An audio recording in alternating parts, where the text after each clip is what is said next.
सबको जय मसीह की। मैं प्रभु यीशु मसीह का धन्यवाद करती हूँ आज की खूबसूरत शाम के लिए। मेरा आज का टॉपिक है कि परमेश्वर के वचन पे हम कैसे मेडिटेट कर सकते हैं, परमेश्वर के वचन के ऊपर हम कैसे अमल कर सकते हैं, कैसे समझ सकते हैं। तो मुझसे पूछा गया था कि प्लीज़ आप इसके ऊपर टॉपिक बनाइए, तो पवित्र आत्मा ने जो मुझे गाइड किया मैं आपके सामने रखना चाहती हूँ। सबसे पहला पॉइंट है परमेश्वर के वचन को मेडिटेट करने के लिए कि जब आप बाइबल पढ़ने जाएं आपके पास एकांत हो, शांति हो, कोई डिस्ट्रैक्ट करने वाला ना हो, आपको डिस्ट्रैक्शन ना हो, कोई आपको आवाज़ लगाने वाला ना हो, कोई आपसे बात करने वाला ना हो और कोई आपको काम के बीच में बुलाने वाला ना हो। क्योंकि हमारा परमेश्वर बिल्कुल पसंद नहीं करेगा कि बाइबल और परमेश्वर और आपके बीच में कोई और तीसरा आए। ऑलरेडी ट्रिनिटी हमारे साथ है, हम परमेश्वर के साथ है, बाइबल है, कोई और बीच में नहीं आना चाहिए। तो आप कोशिश करिए कि जब आप बाइबल पढ़ें तो आपके पास शांति हो, कोई आपको डिस्टर्ब परेशान करने वाला ना हो। और बाइबल पढ़ने से पहले पवित्र आत्मा से रिक्वेस्ट करिए, पवित्र आत्मा को बोलिए कि आपको गाइड करे, आपको सिखाए, आपको बताए कि आज का पैसेज जो आप पढ़ने जा रहे हो वो उसको हम कैसे समझ सकते हैं और अपने जीवन में अप्लाई कर सकते हैं। जैसे भजन संहिता 119 के 18 में लिखा है। उसके बाद आपके पास बाइबल तो होगी, आपके पास एक नोटबुक और एक पेन भी होना चाहिए। ये मेरी रेड डायरी है और हमें आई थिंक अप्रॉक्सीमेटली हमें 2 साल हो गए कोटगढ़ में आए हुए हैं। और कोटगढ़ के इस चर्च में मैंने जितने टॉपिक्स बनाए हैं, मैंने क्या लिखी है, डेट साथ साथ लिखी है। मतलब मैं एक दिखा सकती हूँ, अगर आपको नज़र आ रहा है 16 मई 2024 ये लास्ट ईयर का है। तो मैं जो भी टॉपिक्स बनाती हूँ या जो भी खुदा का आत्मा मुझे गाइड करता है मैं साथ साथ डेट भी लिखती हूँ, ताकि हमें क्या है हमेशा याद रहे कि परमेश्वर ने इस घड़ी इस समय हमसे बात की थी। तो आपके पास एक कॉपी, डायरी, पेन होना बहुत ज़्यादा ज़रूरी है। मेरे पास एक ऐसी डायरी जिसको 15 साल से मैं लिख रही हूँ, बीच बीच में लिखती हूँ, संभाली है, पुरानी हो गई है लेकिन संभाली हुई है।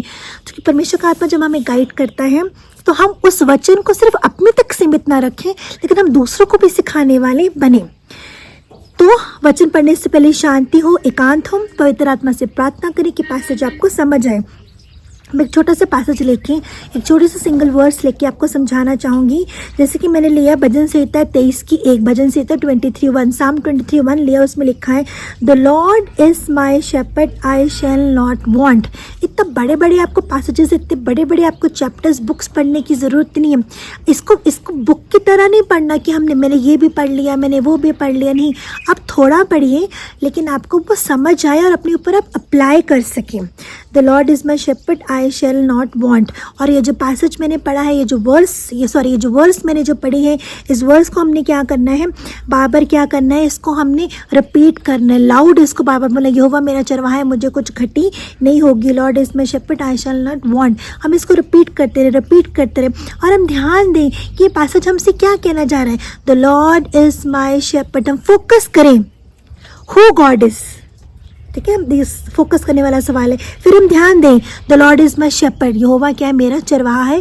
एक पर्सनल कनेक्शन, एक पर्सनल रिलेशन है। तो ऐसे हमने इसको क्या करना है, सोचना है, मनन करना है। फिर इसमें डीप रिफ्लेक्शन क्या आती है कि जो परमेश्वर का जो वचन है वो मुझे क्या बोल रहा है, परमेश्वर के वचन से मैं क्या सीख रही हूँ, या जो परमेश्वर का जो करेक्टर है वो मुझे क्या दिखाना चाह रहा है। और ये जो मैंने वर्स पढ़ी है, क्या ये प्रॉमिस है, क्या ये कमांड है, क्या ये ओबे है, क्या चीज़ है ये, ताकि मैं इसको अच्छे से क्या करूं, इसको समझ सकूं। अपने आप से सवाल करना है और पवित्र आत्मा क्या करेगा, आपको जवाब देगा। फिर हमने इसको पर्सनलाइज करना है। जिससे हमेशा मैं कहती हूँ सेल्फ डिक्लेरेशंस के ऊपर मैं बहुत ज़्यादा फोकस करती हूँ। आपने क्या करना है, जहाँ प्रोनाउंस है वहाँ पे अपना नाम लिखना है। जैसे कि Lord is my shepherd, the Lord is Dorothy. Shepherd, मेरा नाम डॉरथी है, तो मैं उसको अपने ऊपर ऐसे सेल्फ इम्पोज करूँगी, उसको अपने ऊपर सेल्फ डिक्लेयर करूँगी, डिक्लेरेशंस करूँगी। ऐसे आपने करना है। I shall not want, Dorothy shall not want. इस तरीके से क्या हमें वचन को अपने ऊपर क्या करना है, अप्लाई करना है, वचन को अपने ऊपर डिक्लेयर करना है, हमें सेल्फ डिक्लेरेशंस करनी है। और हमने सच में प्रार्थना करनी कि यहोवा सच में क्या है, मेरा चरवाहा है, मुझे कोई घटी नहीं होगी।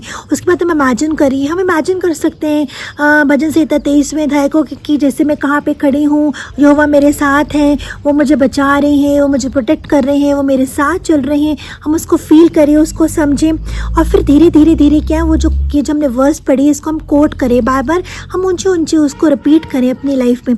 हमने इसको वन टाइम नहीं पढ़ना, जैसे वन टाइम पासवर्ड आता है, वन टाइम नहीं भी हमने इसको पढ़ना, पूरे दिन भर में उठने बैठने चलने फिरने में वो जो वर्ड्स है, वो जो आपने सीखा है समझा, उसको बोलते रहिए, दोहराते रहिए, ताकि आपके थॉट्स में, फीलिंग्स में, डिज़ायर्स में, व्यूज़ में, सजेशंस में परमेश्वर का वचन रहे। क्यों कई बार हमसे गलती हो जाती है कि हम परमेश्वर के वचन को भूल जाते हैं, क्यों कई बार जाने अनजाने में हम गलत फैसले कर लेते हैं, जो कि परमेश्वर के वचन को हम भूल जाते हैं, मेडिटेट सारा दिन नहीं कर रहे होते। उसके बाद कॉपी पे लिखिए आपको क्या समझ आया है, आपने क्या सीखा है और आप इसको कैसे अपने जीवन में अप्लाई करना चाहते हैं, ऐसे आप लिखिए। उसके बाद आखिर में आप प्रार्थना करिए, प्रभु का धन्यवाद करिए और प्रभु से समझ अक्ल बुद्धि मांगिए, जो आपने वचन पढ़ा है उसके ऊपर आप अमल कर सकें। और फिर उसके बाद क्या है, true meditation is not a one time reading but chewing on the word until it becomes part of your life like spiritual digestion. तो इस करके क्या हमने परमेश्वर के वचन को क्या करना है, वन टाइम नहीं पढ़ना, पढ़ते रहना है।